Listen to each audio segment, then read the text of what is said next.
Christian Family Life here, Emete Kamika, and tonight is another great and wonderful time that the Lord has made for us to rejoice and be glad. And as we learn something together today about parenting, yes, I'm so excited and glad to have our guests in the studios of Christian Family Life. And I hope we are going to be blessed together. Yes. Mr. Godfrey. Yes, please. Bunjira, yes. It's not his first time to be here. But we thank God so much for having time to come. And by the way, the last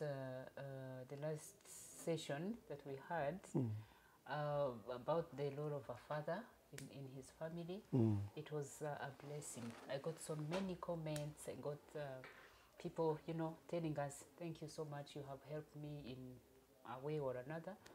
And so we appreciate you. Thank you for the support and thank you for the ministry. And tonight we are yet to talk about another interesting topic. We are parents.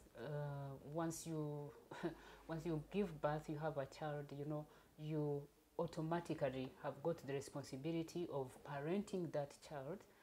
But it is so unfortunate that some people, and a big number, if to say, we might or we do not know how to parent. How do we do parenting? Parenting involves so many things. It's a wide topic. But today we want to specifically talk about training up a child, which is a mandate that is given to each parent from God, because the Bible says in Proverbs chapter 22, verse 6, and it commands or it instructs a parent to train up a child in the way they should go, and when he is old, he will not depart from the same way you have been training that child to go. So my question is to you, Mr. Godfrey, and our topic tonight: how do we train up a child?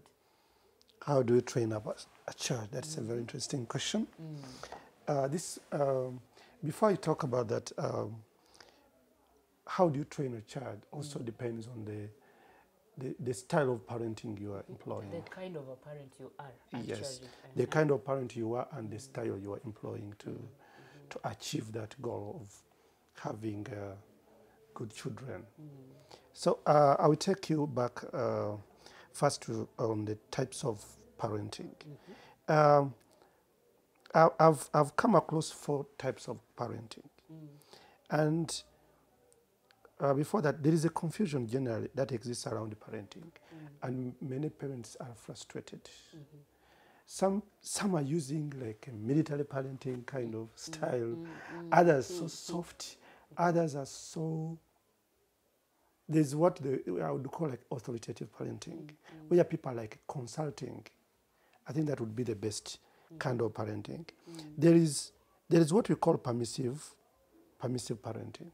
This one, there is high control, high support, and low control. High control, high support, and low control. Yes, like you support them, you praise them so much, but you don't have control. It's like there's something missing. And here, it creates confusion of leadership, of who is a boss here, who is a leader here. Yes. Okay. And there is also neglectful parenting. Here, there is low support and a low control. Okay. So it is up to the child to decide on what to do. Yes. And then there is also authoritarian parenting. Here, it has low support and high control. So you do it my way. You do it my way. Yes, yes. Parents are so strict, their support is so less. Okay? And the best one is authoritative, which is biblical. Authoritative, there is high support and high control. Okay. The moment in parenting you lose control, then you can't parent. So you need to to let your children know there is an authority in the house. And then when they see that you love them, you support them, they will also bear in mind that if I mess up, daddy or mommy will give me a bad look or whatever. Yes. Okay. Okay. So this type of parenting, they are very common in our communities where we live. You find like in permissive parenting, a parent would say, go ask your mom. You're a good boy. Go fix it yourself. You get? So there's something missing there. Okay. Then when you go to neglectful, do it. You are late again.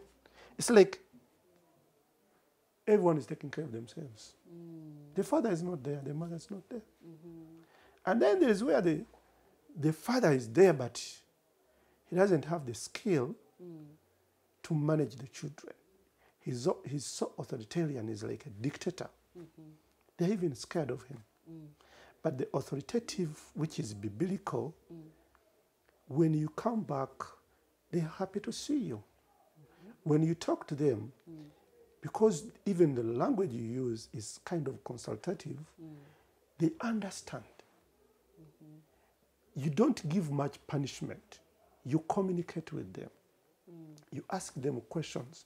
As you ask them questions, they're understanding. They know what you're up to. Oh. Yeah. Okay. So briefly, that's what I can talk about this types of parenting. Yeah. Thank you so much. So how about this type of parenting where a child should do according to my command? You know, I am your mom, I am your dad, you have to do as I say. And I don't even pay attention to the explanations or what this child is trying to explain to me. Maybe for him, he wants to obey me, but in a way or somehow there's a hindrance, or he thinks if he does this, then it's going to end up this way.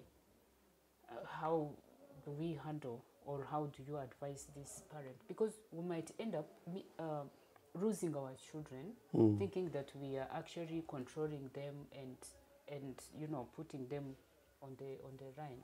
Right.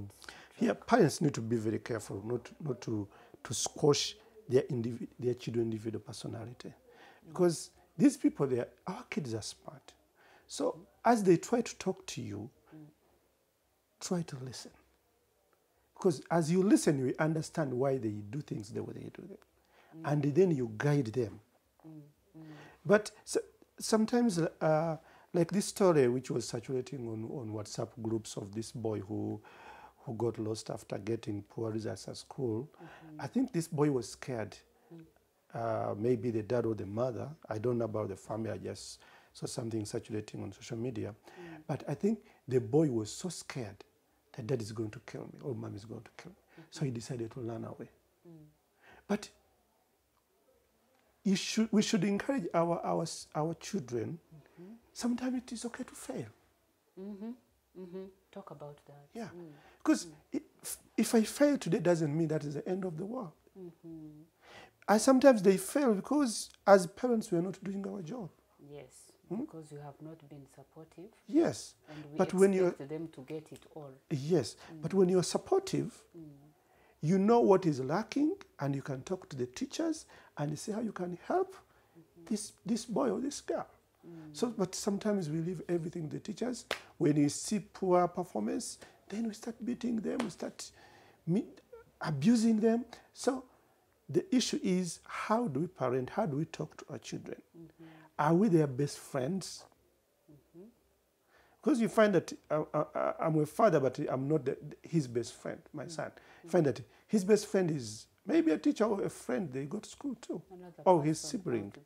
Yeah, so there we have to be very careful. The language we use, how we parent, how we react.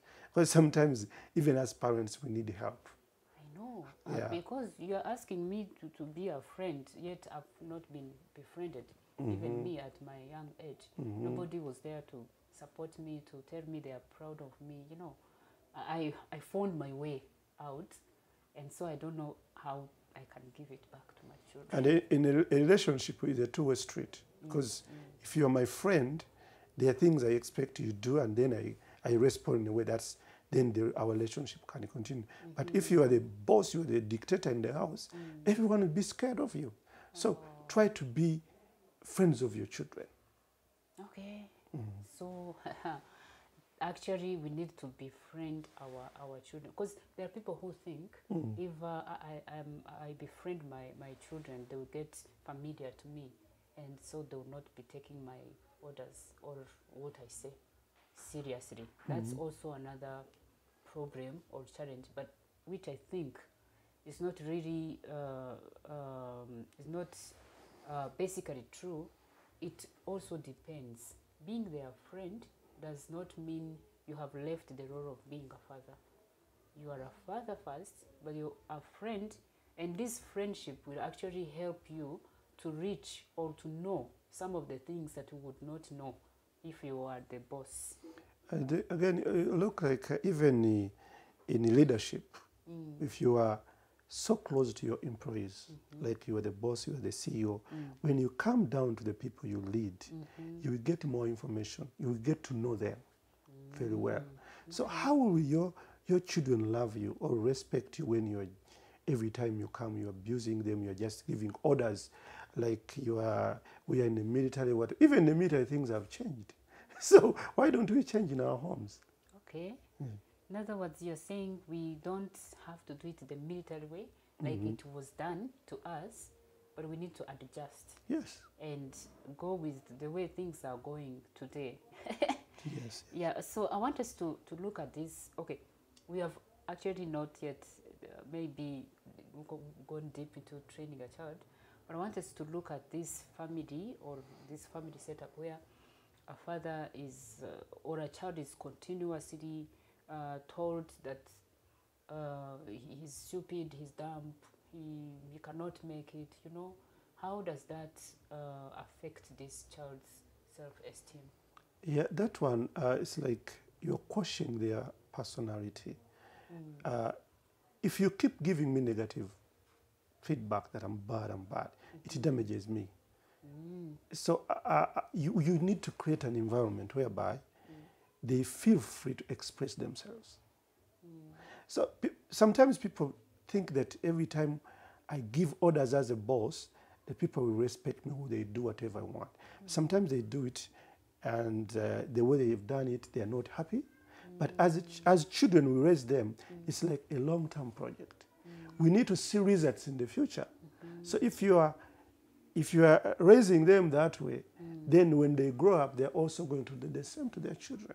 So we need to see better children. They have to be better than me. So how do I do that? As a parent, I also have to work on my issues first. Sometimes as men, we don't get time to be prepared. I know with the ladies, when they're getting married, they have these bridal showers, they have baby showers. That's a one-day thing. But men, who tells us about parenting? How do we learn about parenting? Oh, yeah? So I thought you have a groom's party or something. I mean, like people, at least one or two would train you and sit you down. I've never come across anyone. anyone. My son, you're going to be a man. This is how you're going to handle your wife. When you're blessed with kids, this is what you're going to do. It doesn't happen. In our culture, in our communities, it is rare. Oh. So you find that people just do it the way, just randomly. Or if you're happy, you're lucky that you had good parents. You learn from them how they handled you, how they handled your siblings. Yes. Then modeling, that's kind of learning. Children learn when you do things, they learn from you, they are watching you. So if you're treating me like abusing me, using those negative words, I'm learning from you. If you're treating me well, I'm also learning from you. And you will see the results when they're with their friends, when they grow up, you will see what the seed you planted in those kids. Yes, the reflection. What they're doing out there. Yes. Okay, so having mentioned that, in our culture, particularly in our Rwandan culture, we tell men that they are not supposed to cry. You know, the tears flow on the inside. In other words, they're not supposed to show their pain. They're not supposed to show that they have failed, like you started. You mentioned about that.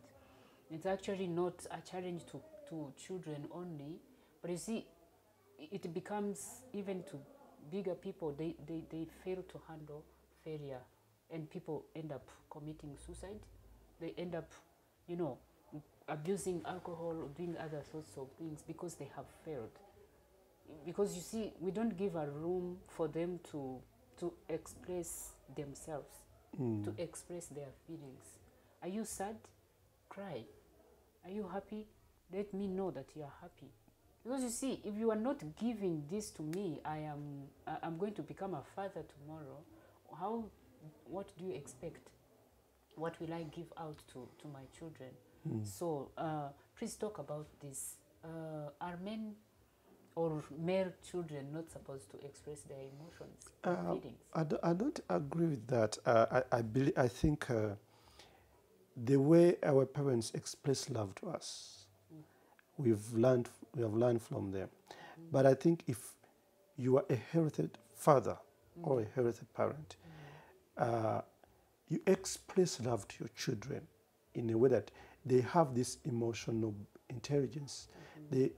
Their emotions will be balanced in a way that if it is time, if you need to cry, you can cry. For me, I have no problem with that. But our culture has a lot of expectations on a man or a young man, whereby you got to be tough. Yes. Because yes, you are a man. Men are not supposed to cry. But, okay, that's our culture, but I believe in our modern way of parenting, we need to express love to these people, to our boys, in a way that they grow up having this a healthy emotional life. Because sometimes it's time to laugh and people are not laughing. It's time to cry and I said something is missing. You've seen it. I've seen it. Has affected us all the way, even to our weddings. You know, some weddings, there are some weddings you attend, and you really see there's life. But for us, whether it is a wedding, people are quiet. You know, do not express happiness. You get confused. Like, what is happening here? Are people crying or are they happy? You know. So Yeah, but I've seen some men crying. Yeah, when like maybe someone's giving a testimony or someone's telling a story. I think we are getting away from that odd kind of parenting or life. Men are becoming emotional, and sometimes I find myself crying. So when it is okay for a man to cry. I believe it's okay. It's okay. Yeah, because it disturbs my mind so much to see this person that we've brought up telling them, you're a man, yes, which is true, he's a man, but it does not mean that he doesn't have an emotional life. You know? In psychology, there's what they call repressed anger. When you are angry for a long time, your anger is repressed, goes deeper, and then sometimes you can burst and people would wonder, what happens to this man? So we need to learn how to express our feelings in the right way. Okay. So, but we found that our parents didn't have the skills to guide us, to raise us in the right way. And we raise these young boys who are angry. They are so tough to life, and when you bring something like, which is emotional, they just say, for you are just playing with life. So That's a joke. yeah, so we needed to express love to our children in the right way. How do you know the right way? I was about to ask you that. How do you express love to them? You know, buying gifts, or you know, with boys, like I have a son. This boy, he's so obsessed with the military history, American history. So what I've done is that now I go and try to do research on what interests him. Sometimes my wife finds me watching cartoons for the kids and say, you're watching cartoons for these young kids. But when I'm having a conversation with him, I need to show him that I'm interested in I'm part of his life. Okay. So we have a conversation. He can tell me stories about guns, about what, and I don't have to look like a fool in front of him. So I have to show him that I'm interested in him, and we laugh about it. We make jokes about it. So as you joke with him, as you laugh with him, he's learning from you. Okay. So is that part of the training? Yes, part of the training. Because, at the mention of training, it's like somebody is seated there. Maybe you have, today we are going to cover this chapter and this chapter. Is that how it goes for No. children also? Like there are types of training, whereby, depending on the age, there is where you teach a child by watching you. You do things and he's watching. Like, what are you doing at home? You put on a computer and he's watching, and he asks question. How do you put on a computer? You do it like this, then like this, and then you can access a document you want. They want to learn about driving. So you help the child. That is by doing it. That is coaching. Okay. There's directing the child. You do it like this. They watch. If you are cleaning the house, mopping the house, your daughter is watching. Then as they age, you help them do it. You can tell them, do like this. You coach them. And then leave the child to do it alone. That is delegating. Okay. Because now, I used to tell my son, do homework. But now, for us, we have a timetable. When it is time for homework, he gets up, he gets his books and start working on it. Because I delegated, I don't have to be there all the time. So you started working with him. Yes. Then you sit aside him, he does, you see, and now he can do by himself. Yes. Okay. But sometimes I come in and see how he's doing. Of course, you supervise. That is the support I was talking about. Sometimes you don't just tell the kid, go do your homework. Have you done your homework? Show interest. Be part of that. Yes. Let me see what you have done. Let me see what you've done. This is right. This is perfect. Praise him. But when he does it wrong, also try to encourage him. You can do better. Yes. You can do it like this. That is, you're coaching him. So you don't judge, like when he has not done it, you come and tell, I told you, what do you even go to school to do, But you come in on the supporting side. Parents who do that, they also have issues. And they need someone, maybe like a life coach, to teach them how to handle such people. Because these people, people are very delicate, no matter the age. So you have to be careful on the language you use. Sure. Because sometimes even grown-up people, when they are talking, sometimes people bring up hurtful jokes and someone just storms the place and leaves because people are very fragile. Now, what about the kids who are still young? So you need to learn how to handle them in the right way. And when you handle them the right way, you become their friends. That's how you build the relationship with them. Because anything that happens to them, they will come and tell you. So, but I don't want you to hear a story from a teacher. Imagine. Or from a neighbor. Your son told me this. When they cannot tell you. Yes.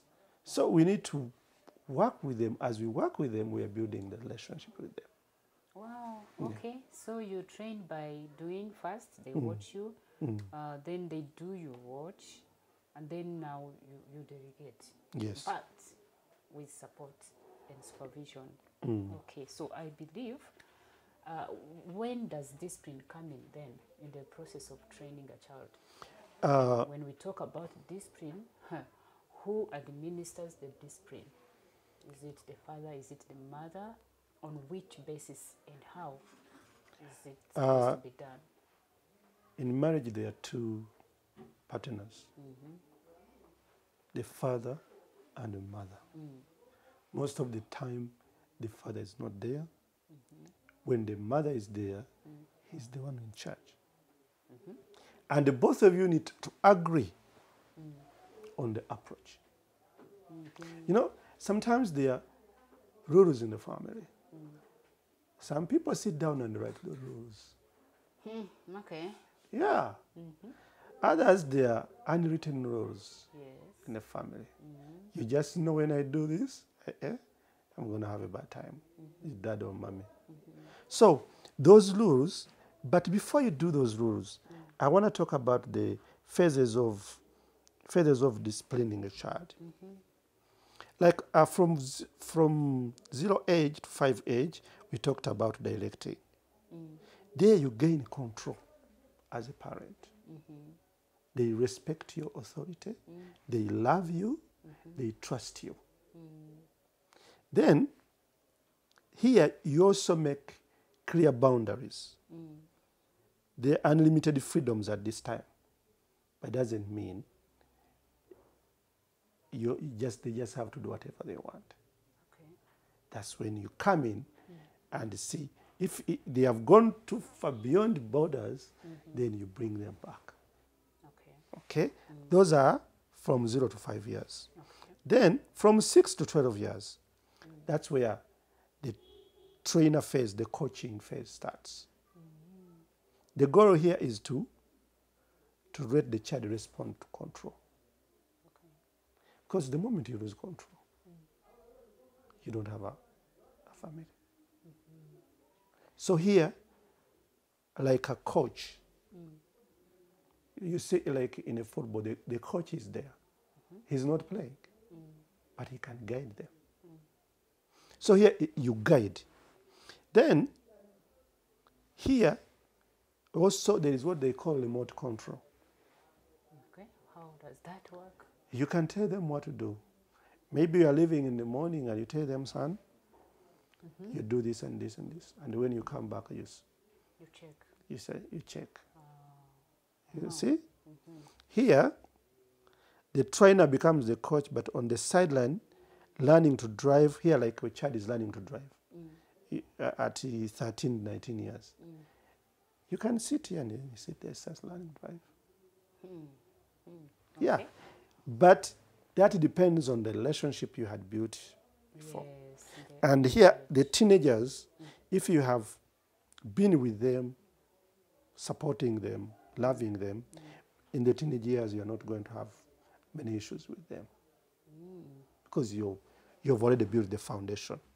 Okay. Yes. Then the other phase of delegating, here is the goal is not control, but friendship. This is when your child turns 19, 20 and above. Okay. There, you stop the spanking. You sit and talk. It is the friendship here. Yeah, for some parents, they are scared of this time. My daughter will be independent. My son will be independent. I have no control. But the tool you have there is the friendship. Yes. How do you talk about issues? You talk to them and you feel what they are, where they are heading. How do you bring them back on the right track? That is very key. So the best tool you have there is a friendship. Yeah. And this friendship is not built at that age, but it has been developing right from the early age. Yeah. Yeah, because here you find some people some parents, they come in and just want to punish you, for what you have done. This is a parent who is not in your life, who is not involved in your life. It's a parent whom you are not friends. But once you make a mistake, they'll come, you know, with a hot spank, the one Guns that gives blazing. you Yeah. a hot one, this affects the relationship between a parent and their children. I think no one loves punishment. Even when you look in the Bible, the Israelites, the journey they had with God, like the 40 how many years, they wanted to have a lot of freedoms. But because God loved them, he punished them. He put laws there to guide them. But some ended up not obeying God. Yes, yes. So I don't want to see my son, you know, like disowning my son. That is very hurtful. I don't want to see any parent going through that. Like you give up on your son and say, that's up to him. So that is very hurting. That's hurting. So, but sometimes you are the one who created this because you are not available.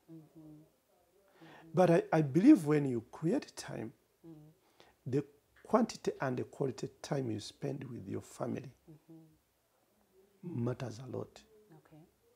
And the foundation also is, if you have a good relationship with your wife, Yes, yes. kids will be watching. How do you also, you among you Yes. the parents, between the two, how do you deal with the issues? Because kids are watching. They can, even if they don't see everything, they can feel there's something going on.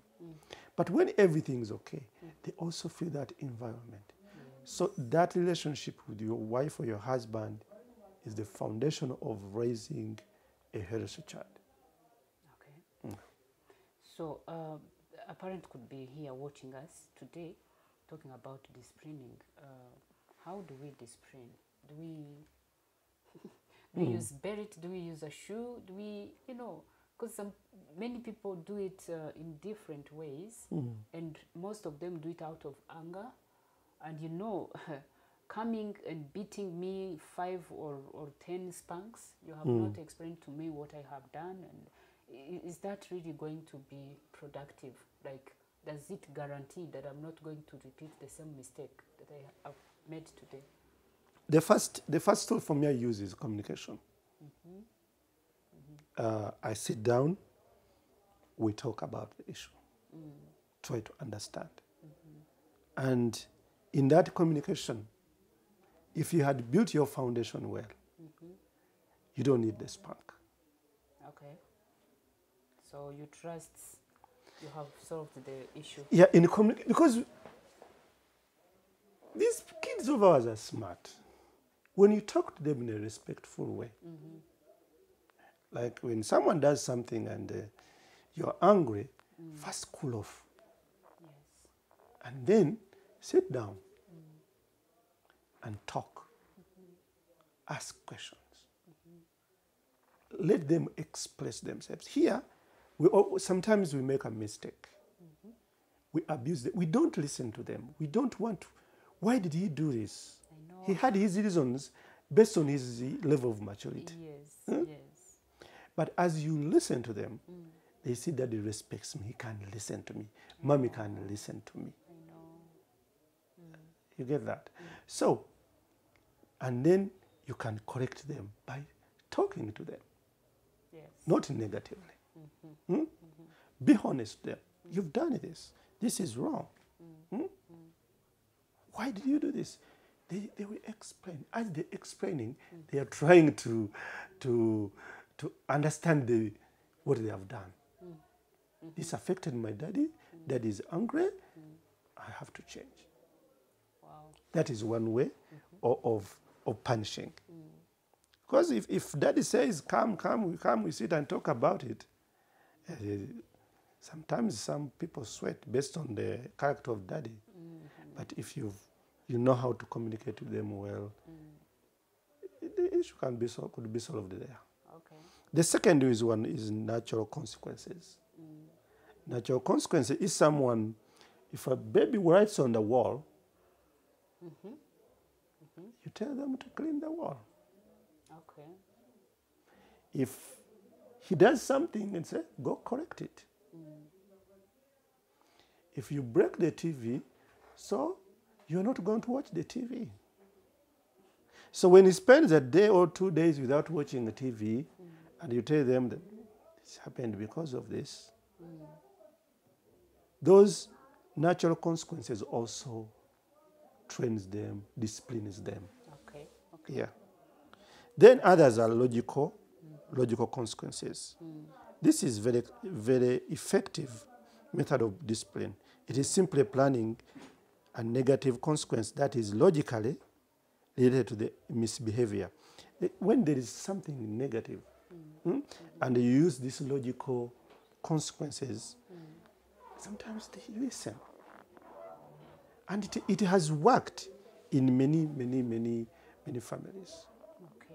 Yeah. Wow, that's beautiful, because in some homes you'll find a lot of beating for reasons, beating for no reasons, and the kids end up familiarizing with daddy or mommy, even when before you call them, they are here. Let me stand, mommy is going to beat me, and then that is not disciplining, because you beat them, they go back and repeat the same mistake, because there is no communication. There's no connection, there's no love, there's nothing. You're just beating for anything and for everything.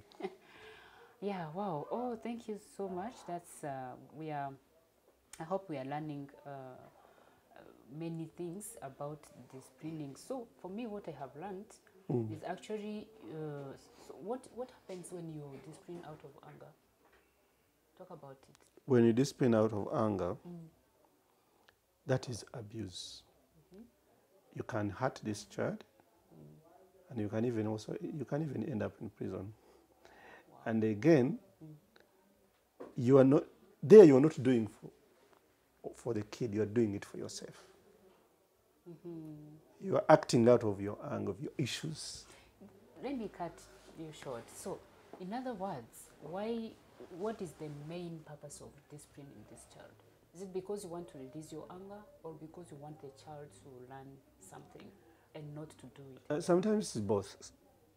Some people do it just for themselves because they're angry. And when you're angry, sometimes you want to act on that anger. But those who do it the right way, because when you first have to cool down, you are doing it for the child. Okay. But those who do it immediately when you are still angry, you're doing it for yourself. And you have issues you have to deal with first before you spank this child. Wow. I was talking to some parents, how do they spank their kids? Okay, sometimes it is necessary. But what tool do you use? Sometimes they slap them. Imagine the daddy's slap. Like how many kilograms? It leaves a mark. Yes. On your cheek, yeah. Some people use like a newspaper, and you put on there, and then they can understand. Dad reacted, though it wasn't very hurting, but he did it because he was angry. But these days, there's communication and the logical consequences. When you apply them well, you don't need to spank. Okay. Because spanking sometimes makes children stunt in their growth. Yes. Like in education, you see there are schools who have adopted very peaceful ways of disciplining. Because when you use a lot of force, they stop thinking. Okay. And psychologically, when you're angry, you are not thinking well. Oh, even you yourself. Yes, you are not thinking well. Emotions take over. Oh. Yes. Okay. When emotions take over, then you are not in the right state of mind to punish someone. Oh yeah, I understand. Okay.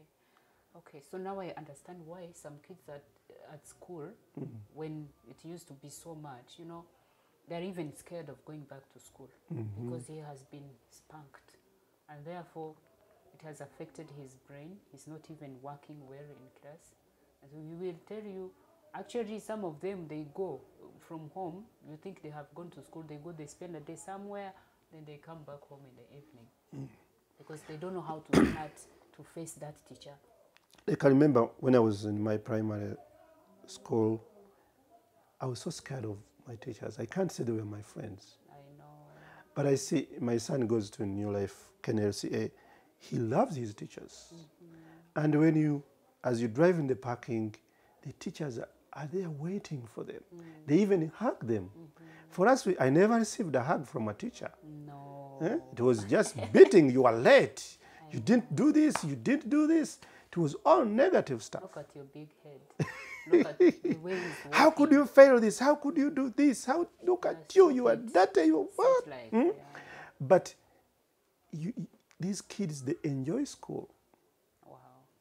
Even the food they eat there, they say, like my son knows the menu, the weekly menu. Says on Monday, the best days. This was the teachers, the environment. They go through the day they spend there. They're in a lovely environment. And so when they come home and they saw it's a good environment, they can grow. Yes. Yes. They become mature people. That's why you find these days people can listen, kids can listen, because they are in a free environment. They can express themselves. But imagine your child comes and is trying to talk to you and then you shut them down. Wow. That's very wrong. Yeah, they're also learning that from you. When tomorrow they do it to someone else, when you are somewhere, then you start spanking them in public. They will also tell you. Yeah.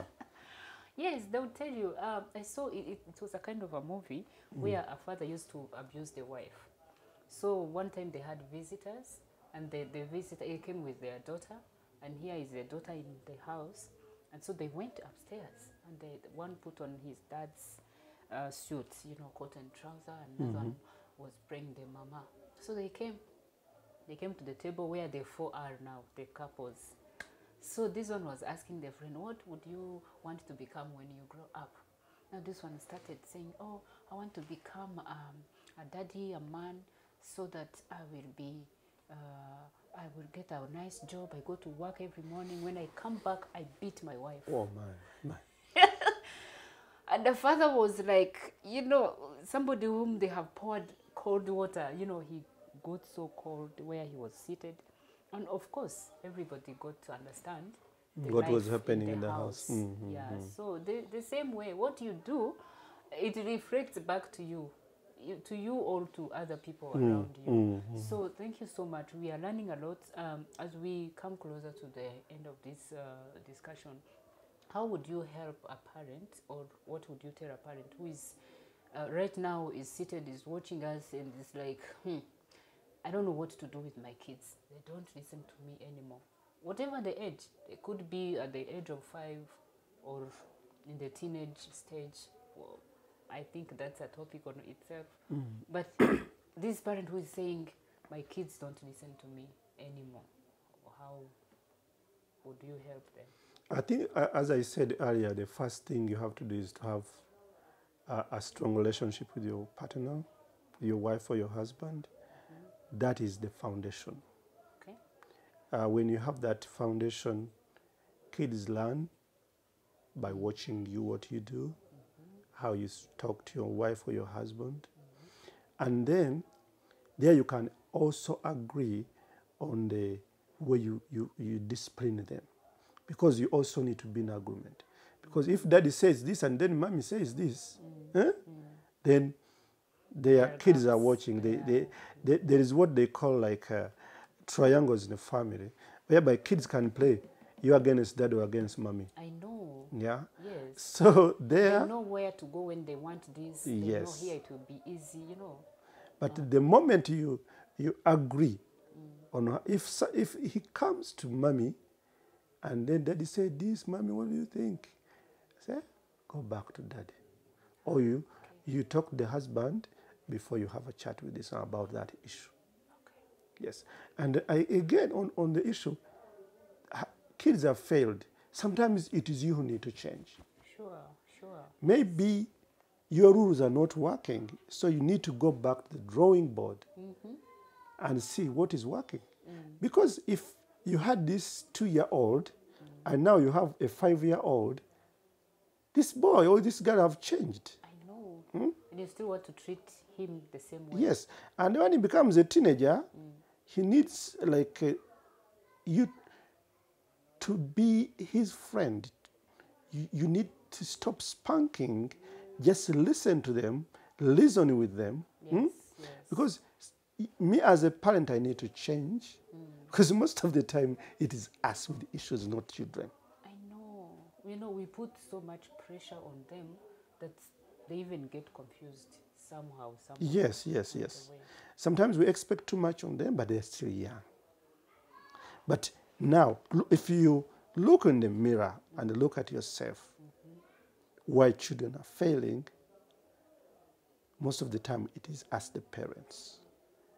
Yeah. We need to ask ourselves a question. What am I doing wrong? Okay.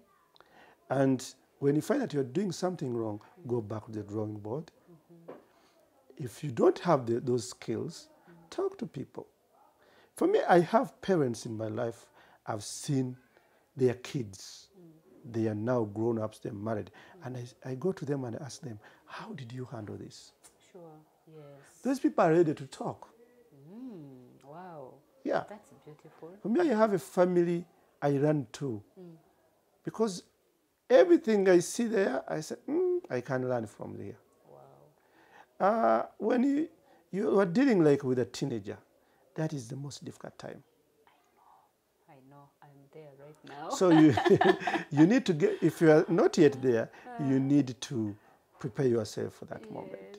Yes. There is someone who told me that parenting starts before conceiving. Yep. Yes. Because even when the baby is still inside, that baby can hear everything. Yes. Can detect the environment. Yes. One of my lecturers taught us, said that, do you know why some kids die when, how they call when the baby dies when they're still, what that medical word? Oh, when they die before their time. Okay, that's just. Yeah. So sometimes they detect the environment, and they say, I can't manage this environment, and they go back to heaven. Really? Yeah, because of the environment. Yeah. Because if the mother is in a toxic environment, How bad that is. if the mother is in a toxic environment, the baby is in the worst time, the worst moment. I know. So sometimes they just get sick and go back to where they came from. That's too bad. Yeah, so we need to prepare ourselves. You don't just get married just to have babies and then go harera Imana. There is that name in Kinyarwanda, go harera Imana. Okay, God is there to support you, but you have a role to play as a parent. Yes. And if you don't play your role, the world will help you. It will raise your kids the way the world raises kids. Yeah. They'll raise them their own way. Yes. And you will not like it. You won't like it. And then you grow up, become stubborn. Then you say, I disown you. You are not my son. My son can't do this. Here I'm your son, and I can't do anything about it. Wow. Wow. Thank you. This was beautiful session. We really hope you have learned something. I've learned a lot of things. And I see we need more sessions. But may God bless you and help you at least to learn a thing or two that is going to help you in the training that you are doing to your children right now. It's not about, it's not a subject that we write on the blackboard and people take notes and you're done. It's actually a life, it's a process, it is life. So you take out of your life and you give to them. If you don't have that life, then you better seek for help. Yes. For you to be able to give out life, like and be generational, blessing. People who generate, they become a family, they leave another family like that. I think that's what makes God happy, and it is our pride as parents to see that we have given birth, and you know, we have families and families that have come out of us. Maybe your last remarks to us, or something that you would like to tell us before we conclude. What I can tell parents is that parenting is a ministry. It's a divine ministry, and when you do it well, you will reap good results. Yeah, sure. And we need to be equipped for this ministry. Yes. So may God bless you. You can share this message to many parents for them to be helped as we have been helped. If you have not yet subscribed, it's high time you do so. Click on the red button. And God bless you so much. See you next time.